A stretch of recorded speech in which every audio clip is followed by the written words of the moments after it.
Кога брат Борче Сабајлево рече дека вечер нема да има здравствена тема, не сгреши.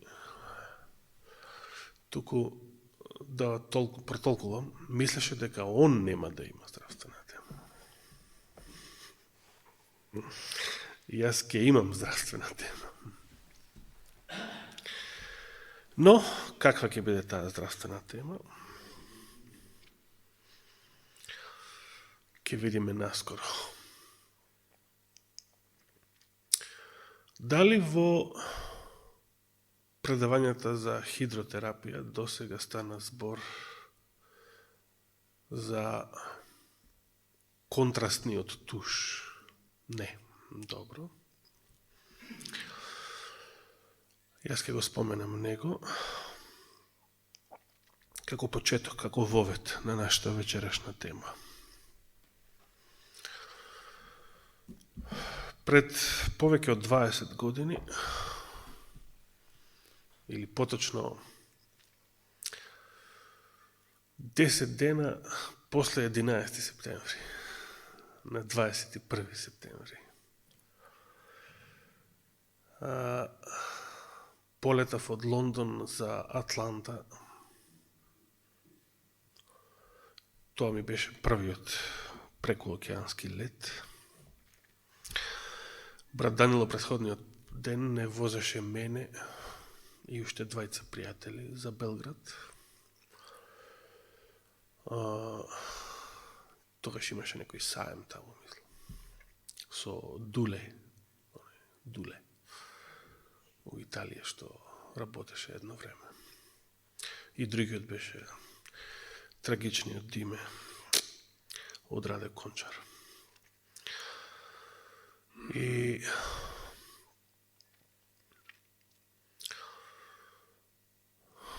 сега да не зборам многу, таму имаше еден куп чуда што Господ направи за после 11 септември, да воопшто можем да патувам баш во таа земја. Но тогаш отидов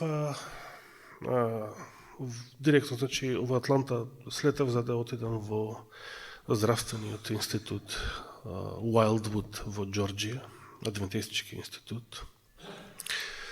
Тој се наоѓаше близу една планина, на која што планина се уште беше жив Дезмонд Дос. Значи, тој, после разбравме од документарецот, Борче што го пушташе пред 4 години, дека починал 2006 година, кога ја веќе бе во Хартланд и третирав многу пациенти во здравствениот институт во Хартланд со хидротерапија и масажа. Но тогаш 2001 година Дезмонд Дос се уште беше жив, но и живееше на врв планина далеко од цивилизација. И иначе се наоѓаше многу близко до тој здравствен институт во Уайлдвуд. Значи, јас цели 5 години пред да самиот да бидам обучен и да третирам пациенти со сите хидротерапеутски методи што ги проучувавме и практикувавме. Бидејќи во Лондон настинав претходната вечер, го шетав Лондон со благ дожд и потоа требаше да преспијам во хотелот, на аеродромскиот хотел, и настинав. А таму во Џорџија, таму беше жешко, како во најжешките скопски денови, јули или август месец. Многу јужна земја. Северно од Флорида, значи соседна на Флорида. Субтропска клима. И јас веќе бев настинат и таму кога пристигнав, го добив јас тогаш прв пат на своја кожа овој хидротерапеутски третман, а тоа е контрастниот туш, така го нарекуваат, или понекогаш се нарекува наизменичниот туш и така натаму.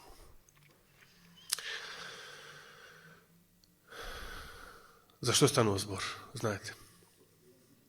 Топло-ладно. Што во светот значи топло-ладно? Како? Го знам тој колач, да. И Моника, која беше мала, многу го сакаше. Само многу мразеше ако биде дупнат. И ако кремот истакуваше од него. И тоа само еднаш се случи. Не е битно. Топло-ладно се употребува исто така за на луѓето да им се дава лажна надеж. Само за да се подкрене нивниот морал, да издржат уште малку. Еден пријател тука што живееше, Лазар, еден постар пријател, ми кажуваше дека така правеле во војска, наводно. Во ЈНА своевремено. Ке им кажа дека наводно ке има скратување, па уште да ги охрабрат малку. Тоа е всушност лажна вест, само за да бидат охрабрени. Или кога се испитува пулсот, знаете, тоа се случува и ден денес, кога во јавноста се пуштаат некои информации за испитување на пулсот на јавното мислење, како ќе реагира народот. Обично бираат некој глупандер, некој така трета постава на владата, да, значи некој од пониските ешалони, тој да излезе да се изглупира и да каже некоја скандалозна најава или вест, и тука, за да не се избрука веднаш премиерот или некој од првите министри, и тука да се испита сега како ќе реагира јавноста на таква вест. Ако реагира многу лошо и критично, тогаш нема да го прават, нема да го планираат тоа, или ќе го одложат за некои подобри времења, кога јавноста ќе биде поглупава отколку што е сега. Како што е сега поглупава отколку што била пред 10 години и било кога порано. Но ние не зборуваме за тоа. Всушност, контрастниот туш е еден од најлесните хидротерапеутски методи, кои што и најдобри што може секој сам да си го прави. Не му требаат никакви специјални помагала, никакви машини, никакви други средства кои што се многу потребни за другите методи. Најбитната машина што е потребна за хидротерапија е машината за производство на мраз. Значи, не е доволно мраз од фрижидер, од ладилник. Цела машина е потребна со многу мраз, многу мраз. Не смее да има недостиг на мраз. Со лопата црпевме котски мраз од таа машина. Мора секогаш да има мраз. Но сега за овој контрастни туш тоа не е потребно, како што не е потребно никаков терапеут да виси покрај вас. Тоа може секој сам да си го прави дома. Почнуваме вака.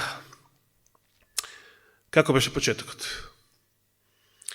Како што еднаш ви рече брат Борче, значи, колку што е можно најтопла, најжешка вода, што може да ја издржите, што нема да ви биде прежешка за кожата. Почнувате со таква, да не спомнуваме температури, мислам дека таму во Хартланд не учеа 40 степени, не знам што. Меѓутоа, не е тоа битното. Битното е колку што е можно пожешка, а што можеш да ја издржиш со минути, така. Значи, да не изгориш или да можеш да поднесуваш. Значи. И сега, обично велат 3 минути, така, но колку сакате на почеток, така, колку што ќе ви е пријатно.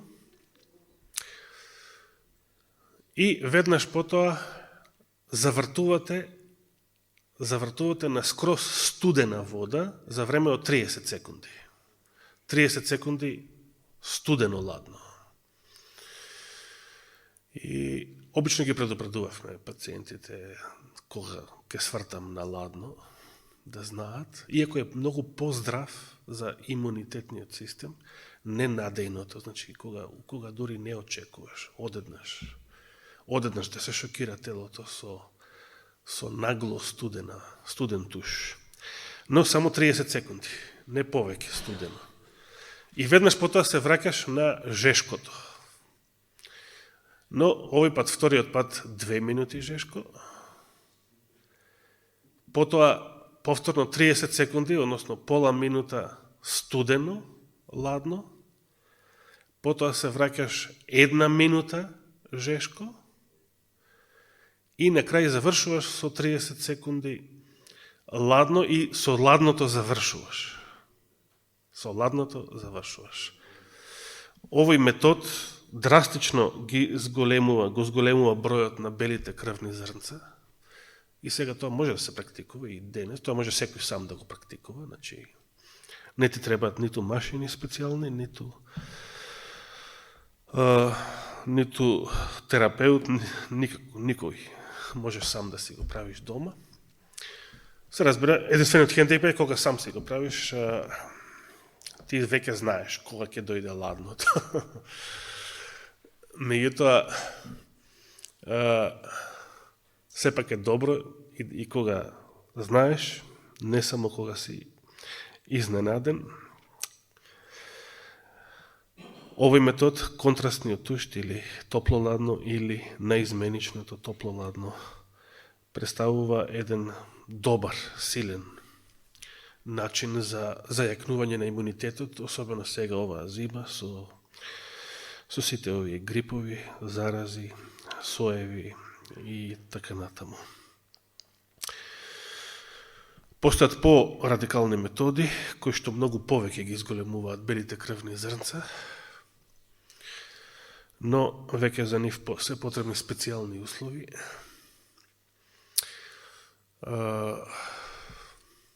И за тоа сега нема да зборувам, може би друг пат.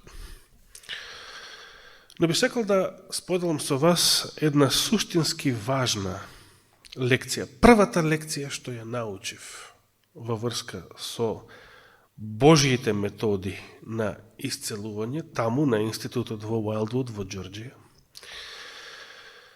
Еден од предавачите беше еден мисионер, уште тогаш пред 20 години, беше прилично стар човек, така да не верувам дека денес е се уште во светов. Го заборавив името негово, иако после кога се вратив, понесов со себе една брошурка, каде што тој беше автор. Ако некаде успеам да ја најдам дома, само тогаш ќе може да се подсетам на неговото име, односно презиме. Го заборавив одамна.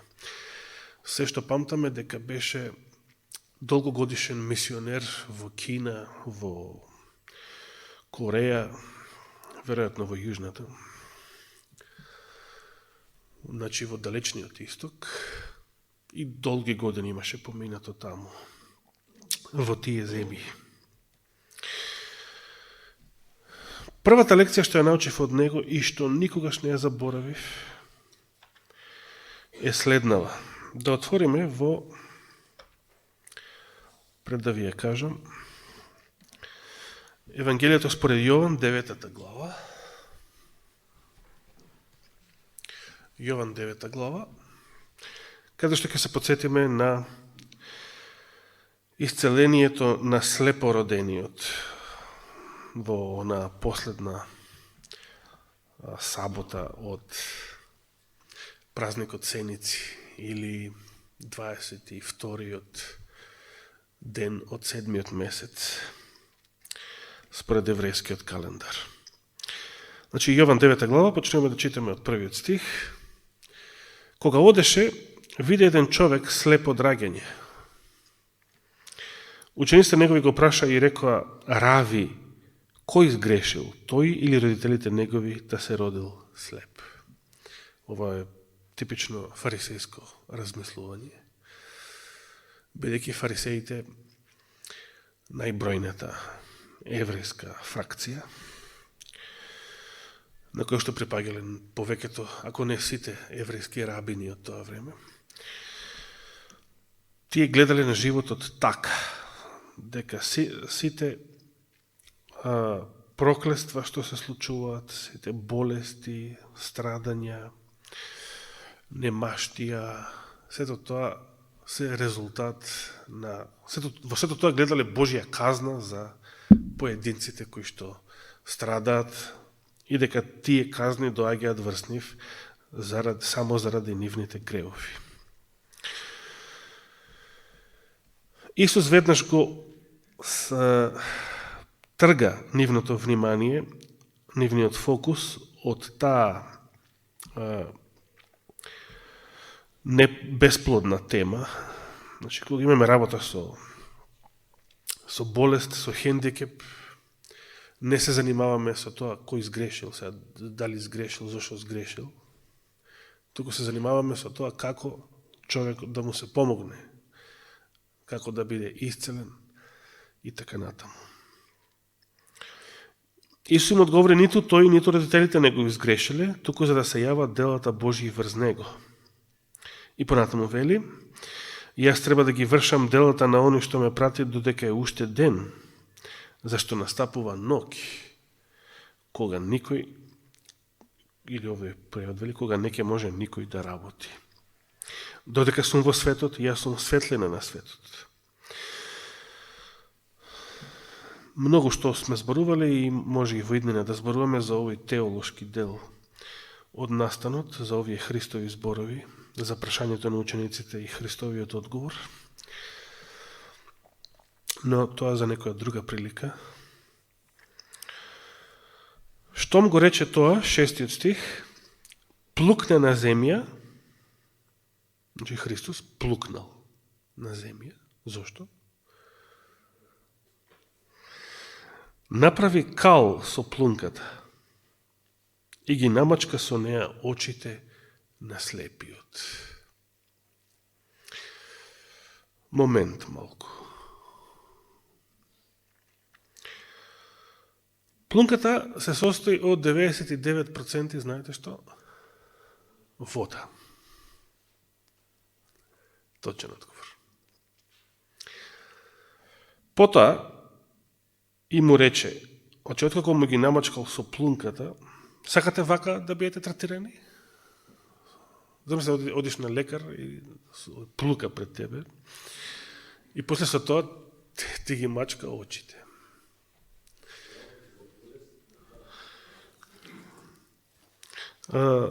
И му рече, оди и изми се во бањата Силоам.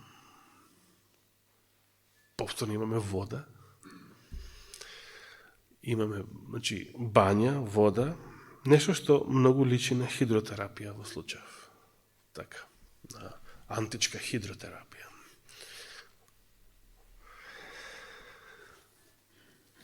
Инаку, името на оваа бања, Силоам, значи испратен. Силоам има врска со името Силван, сила, односно на еврејски беше шалан, некако така мислам. Испратен. Значи, оно што е апостол од грчки, испратен. Тоа е Силван, Сила, или Силуан, или ова Силоам, од еврејскиот, односно арамејскиот јазик. Понатаму крајот на 7 стих вели, тој отиде, значи слепородениот, се изми и дојде повторно гледајки. Добро, сега имаме цела расправа што се случило како последица на ова чудо. Со еден куп теологија во таа расправа и еден куп христологија, но тоа во нашиот контекст денес не интересира. Прашањето е, што е тоа што го исцелило овој човек? Слеп од раѓање. Дали калта го исцелило? Во што се состои, за каква цел се употребува кал? Или уште како деца, кој касне боцне пчела или оса, кал. Зошто? Калта во некоја послаба во послаб интензитет го има истото својство како и активниот јаглен, кој што е најсилен за таа цел. А тоа е да ги цица сите отрови од организмот. Во случајот плунка и кал. И потоа да се измие во бањата Силоам со чиста вода. Но ова не е боцкање од пчела, оса или цицање, исцицување на било какви течности од организмот, отрови, насобрани, масноти и така натаму. Овде се работи за човек слеп од раѓање. Дали ваков случај од првиот век, кој би бил денес во 21. век, денешна медицина може да го исцели? Не може. Значи, во однос на вакво нешто, ваков проблем, ниту денешна медицина, ниту 2000 години подоцна, е немокна, не може да го исцели. Што е тоа што го исцелило овој човек? Божјата сила го исцелила. Божјата благодат го исцелила. И првата лекција што ја научив во Уайлдвуд пред 20 години од овој стар мисионер: немојте никогаш да верувате дека водата, здравата исхрана, сите овие 8 доктори, чистиот воздух, природата, со еден збор, средствата, материите овие што ги споменуваме, вода, кал, јаглен. Немојте никогаш да верувате дека овие средства или материи го исцелуваат човекот.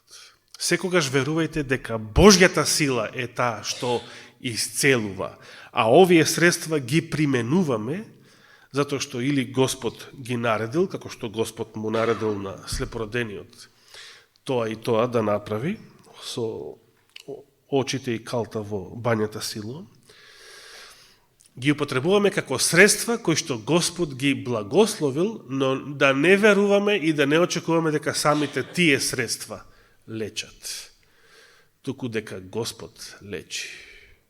Иако е Господова волја, некој ќе биде исцелен. Дали со или без овие средства.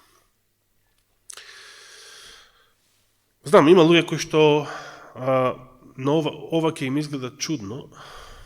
Се сеќам и Васко Антов, се сеќам, инсистираше следната година. Не, сепак хемијата, природата ќе си го прави своето.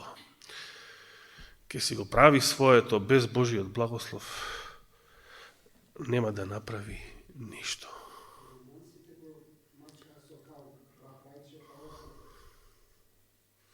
Значи, тоа е лекцијата.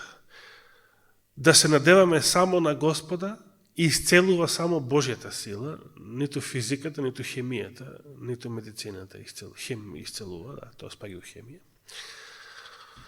Само Божјата сила исцелува, а благословените средства, нели според оној цитат, постојат многу начини на кои што може да се практикува уметноста или вештината на исцелување, но само еден кој што Господ го одобрува или го благословува. Се сеќавате на тој цитат?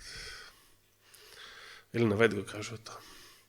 Постојат многу начини на кои што може да се практикува вештината на исцелување, но само еден кој што Господ го дозволува или благословува. Ако даде Господ живот и здравие, за тоа ќе продолжиме некоја наредна прилика. Оче наш, ти благодариме за Твојата голема милост и добрина. Ти благодариме што само со Тебе можеме да победиме, само на Тебе можеме да се надеваме.